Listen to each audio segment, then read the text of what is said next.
continue with the next session. So in this session, we first have a presentation by Mr. Suresh Babu from WWF India. Mr. Babu is the Director of River Basins and Water Policy at WWF India. He leads a multidisciplinary program on river basin management, ranging from environmental flows and sustainable water management, habitat and biodiversity conservation, urban and industrial water stewardship, and climate change adaptation. He has researched and written for over 14 years on issues related to watershed management, drinking water and sanitation, and river pollution management.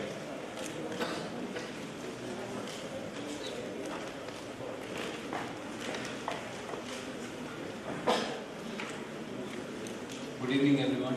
It's always a tough task to come in as a last speaker or last but one speaker. And thanks a lot to all the eminent personalities who spoke, and they've made our lives easier. We can actually go through, pass through some of the slides that we've already made.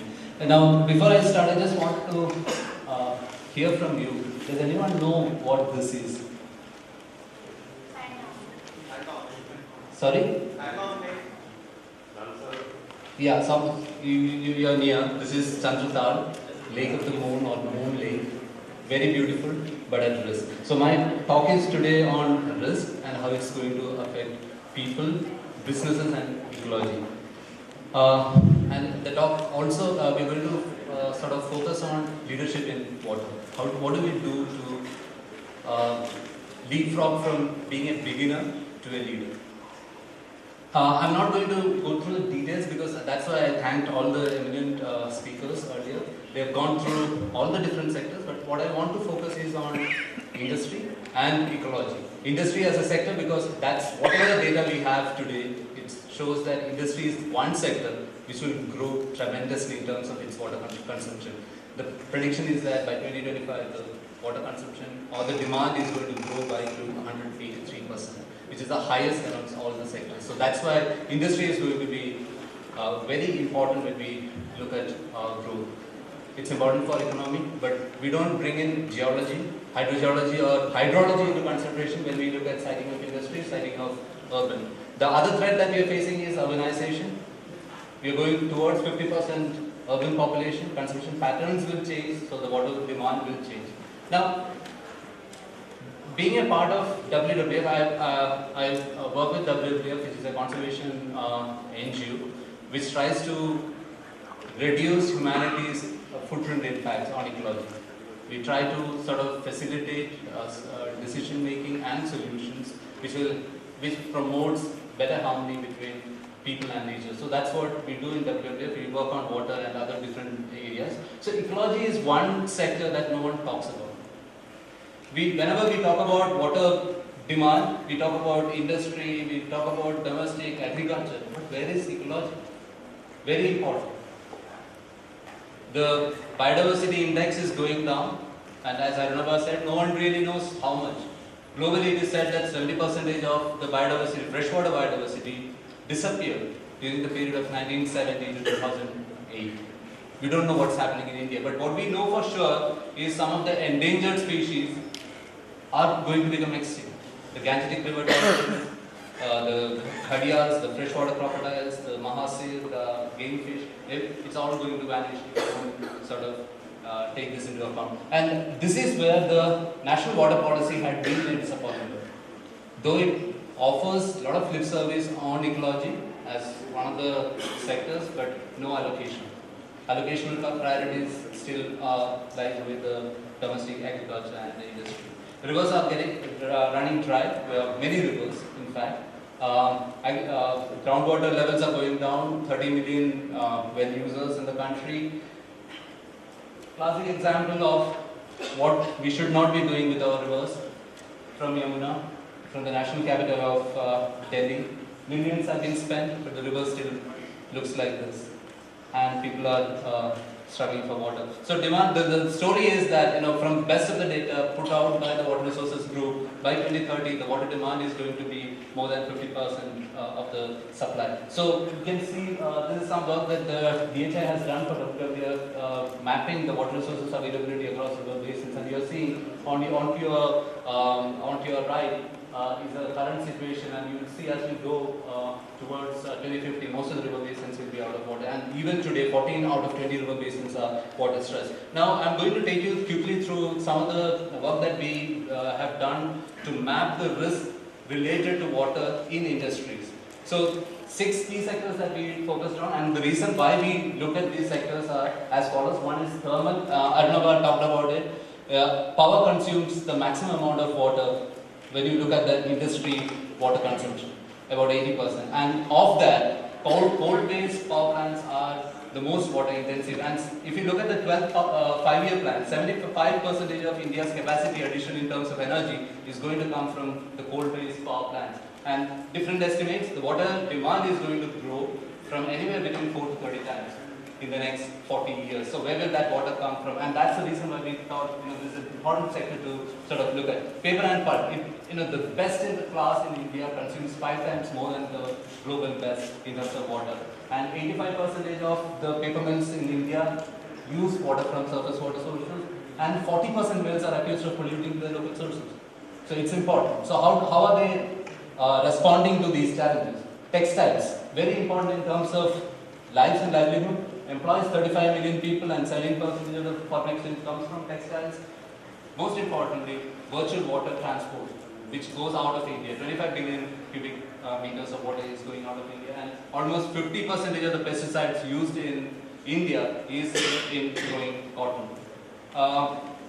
Steel is another important sector. Water demand is going to grow by 350%. Sugar sector, we looked at 50 million people are dependent on sugar, and across 9 states, and sugar mills guzzle water. And this is despite the fact that sugar cane has an inherent 72% of moisture content which can be harnessed and used in sugar mills. But we are not anywhere near to bringing in technology on account of that. And India accounts for 22% of the global production, and global sugar production in India is one of the leaders. Beverages, we know about what problems the beverages sector had been going through. Water usage ratio has come down, but still lower than the global best.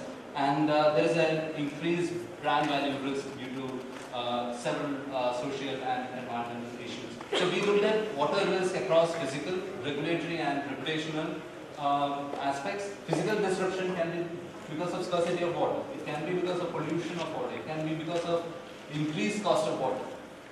Now, Jan 2013, in Maharashtra, there was a brewery in Aurangabad which was shut down because of drought-like conditions. Distilleries in Marathwada are being closed down. Refinery in Karnataka in April 2012 was shut down for 45 days because of shortage of water. Thermal power plants. Maharashtra again is a classic case. Chandrapur thermal power station was to be shut down because of drought, and the government wanted to provide water for the Chandrapur plant. So the physical risks are becoming evident, and it's becoming a reality. Now, regulatory issues, we know we have the best of regulations on one hand, and the implementation had been really bad, but things are changing. Rules of the game are changing, and there is an increased pressure from the regulators. We can question the implementation part, but the thinking in the government is also changing. For instance, the Central Groundwater Authority in its 2012 November notification has tightened the regulations on all the water intensive sectors that I mentioned in my earlier slides, with respect to their siting in terms of whether it is in overexploited areas, critical areas, etc., etc. Pollution control boards and courts are after the zero discharge norm. They want every industry to become, most of the industries to become zero discharge, and to move towards social blue. Planning Commission, interestingly, in the 12th 5-year plan, has talked about water audits and disclosure of water information in the annual reports. And that's something which is going to be very interesting. And I was talking to someone, and someone was mentioning, why should the government mandate that? Why can't it be voluntary? So, in any case, we can discuss that, but it's an important move in the right direction. And Ministry of Water Resources, there's a confusion. There's a different kinds of messages are coming out, whether the National Bureau of Water Use Efficiency, which is being talked about, will be hosted in the Ministry of Water Resources or Corporate Affairs. But the point is that we are talking about water use efficiency in a serious manner. And on to your left is image from Pali in Rajasthan. This is near to Jodhpur, and the river, the black thing that you are seeing there is the effluents released from a CETP there. The government and the industrialists have spent a lot of money because of the court order and several things, but the river still looks flat. And this is the textile cluster in Rajasthan. Now, reputational issues are also coming to the fore. There is a conflict, there is distrust, and there is a huge potential loss of market share for many of the players. They don't look at some of these societal issues and equity issues.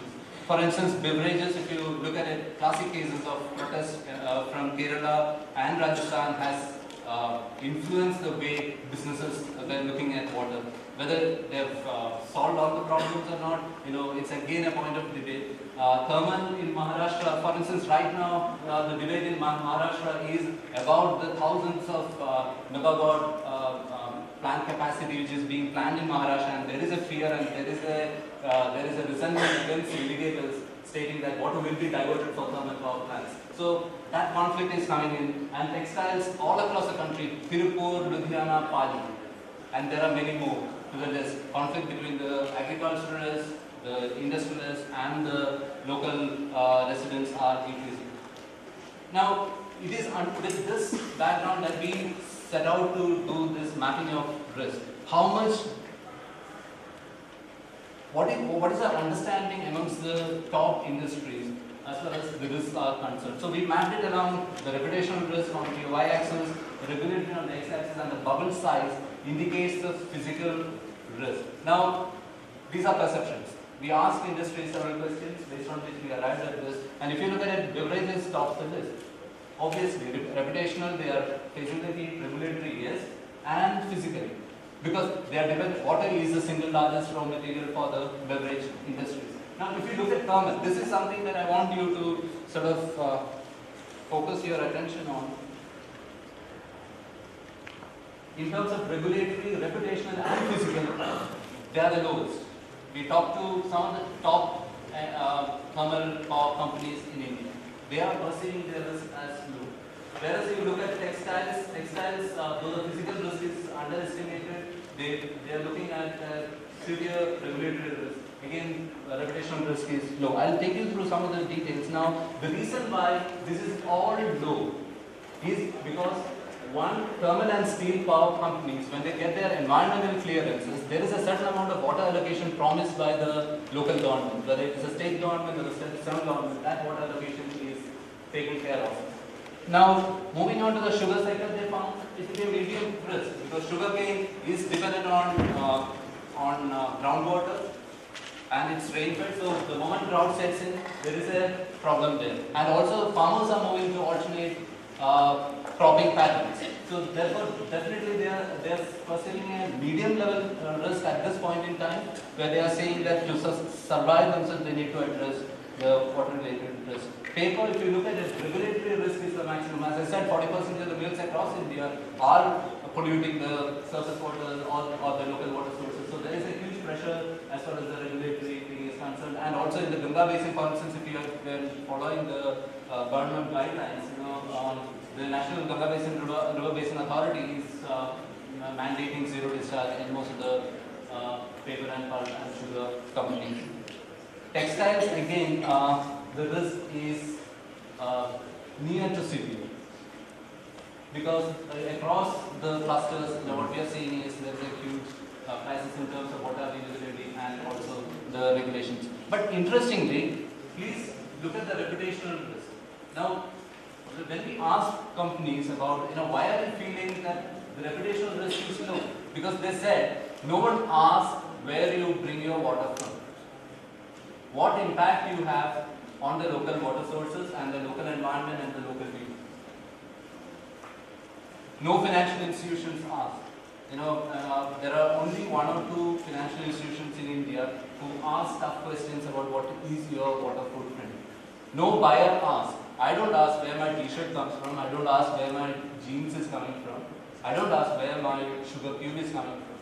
So that's giving an advantage to some of the companies. If we start asking the right questions, and that can lead to disclosures, and some of the companies will try and take care of it. Beverages, high on most of the things. Look at the regulatory thing. No way they can get away with some of the regulatory challenges across the country. Now, industry had been doing a lot. This is what we hear. Industry had been responding to the water crisis, and we have been seeing and hearing some of the initiatives from across the country. We have done an analysis of the case studies published by the Confederation of Indian Industry, CII, and FICCI, and these are the best practices from across the country, across sectors. And what we are finding is rooftop water harvesting, wastewater recycling, and zero discharge, and also improvisation in the cooling system to reduce the water consumption. Very good, within the fence. Very good. At the basin level, many companies are engaging in watershed management, groundwater recharge, participatory water planning and water distribution. But the question here is this enough to insulate the industries and the basin from the long-term water risk? The clear answer is no. Because what we talked about till now is the risk to the companies, but not the risk to the basin. And I'll explain what it is.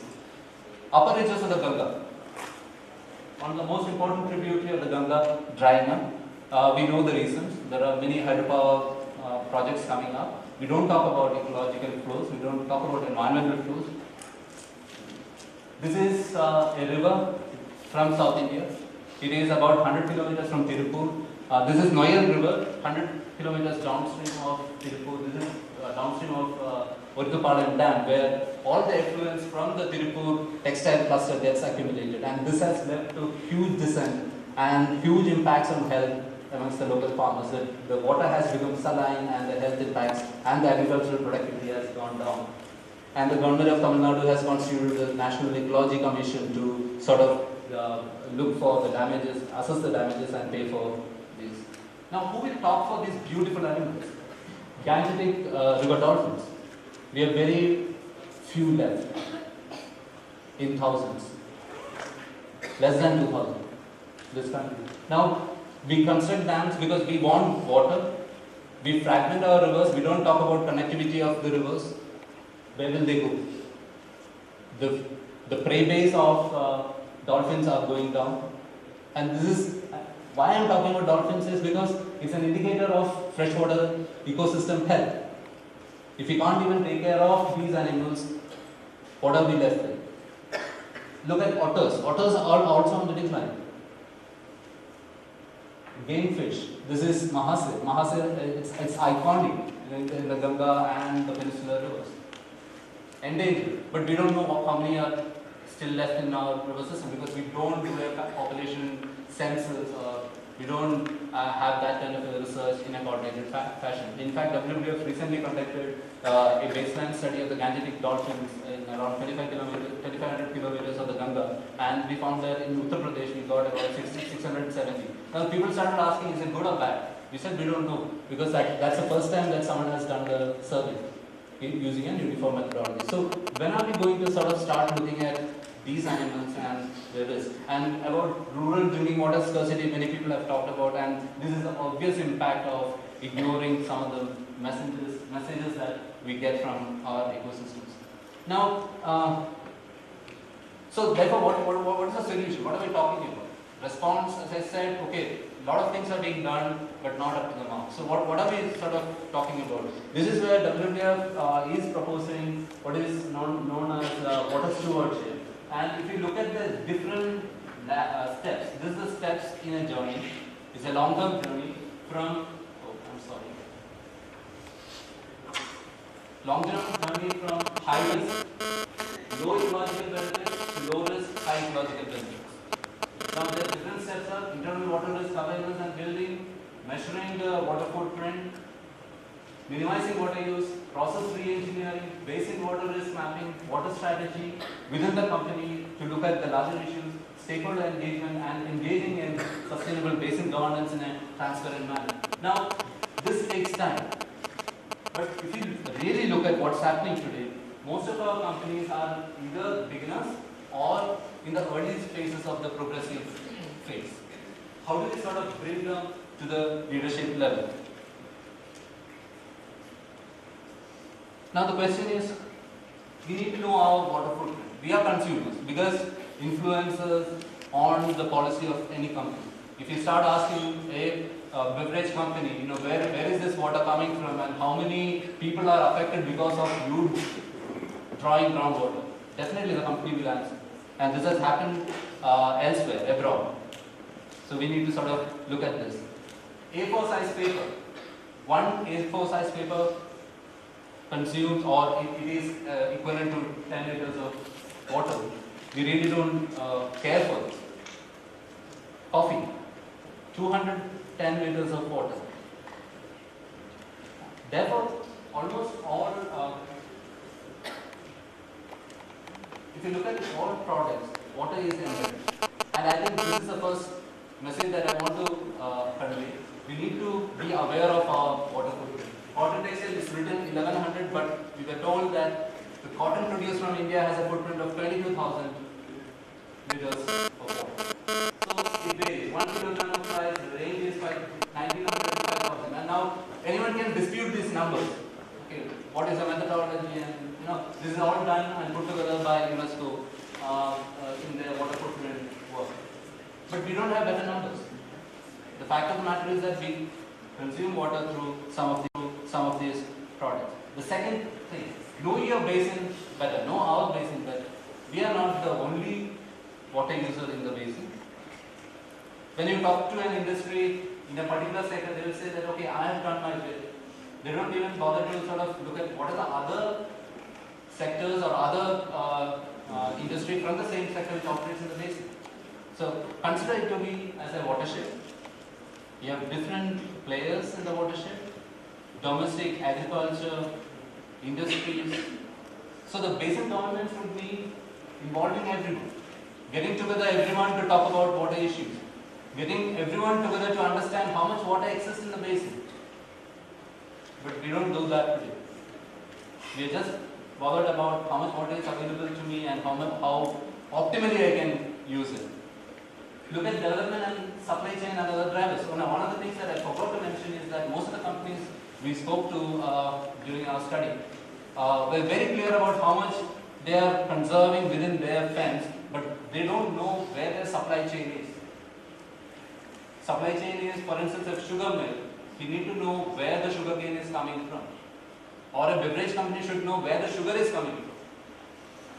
So that kind of an awareness is not there amongst most of the companies. So we need to sort of know our basin better so that we can plan better. And that's one thing that the government needs to look at is we have the cumulative environmental impact assessments happening all across the country for any project of a large scale. Why don't we sort of get a cumulative water risk mapping? So that every user is aware of, okay, look, today I am secure. I have 10 liters of water today. Tomorrow it's going to be 5 liters.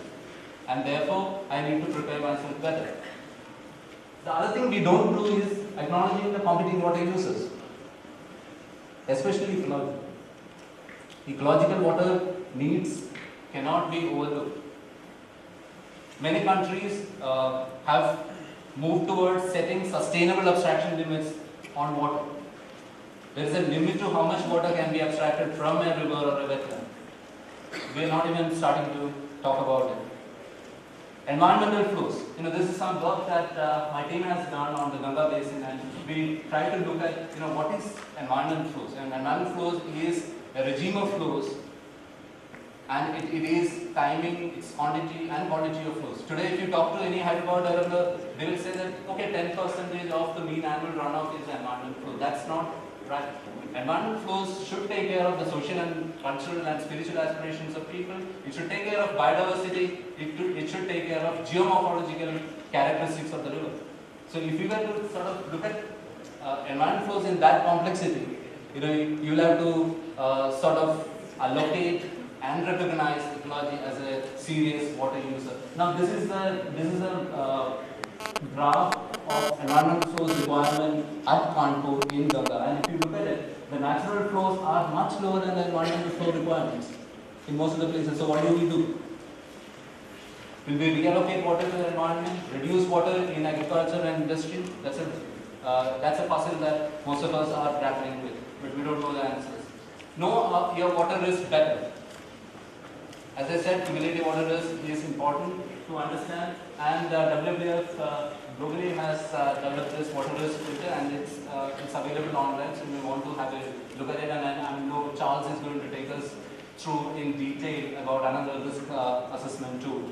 Now, the bottom line is there is a shared risk. Water is a shared resource, and there is a shared risk for the government, because it has to ensure equity, it has to ensure access, it has to put in institutional infrastructure, institutional architecture to manage the water resources properly.